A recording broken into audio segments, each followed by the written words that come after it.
Les chiffres de 2018 nous indiquent que il y a une évolution positive de la fréquentation de ce qu'on appelle le tourisme interne, c'est-à-dire des Burkinabés qui se déplacent.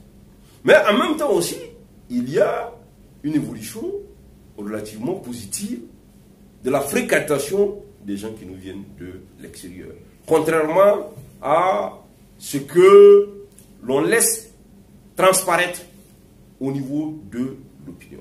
Oui, je confirme, sur la base des chiffres de 2018, le taux de tourisme externe s'est accru, je pense, autour de 1 ou 2%. Donc, notre destination, évidemment, reste une destination sûre, en dépit des difficultés. Mais comme j'ai mal dit, on n'est pas plus en sécurité à Paris, à Washington, qu'à Ouagadougou.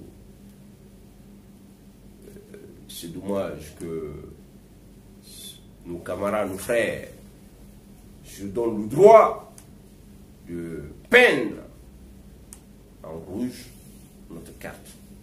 Mais comme on peut le constater, ce n'est pas chaque jour qu'on assassine des gens au Burkina. Le Burkina est à l'image de tous les pays du monde. Dans tous les pays du monde, il y a des normes de sécurité que nous devons respecter.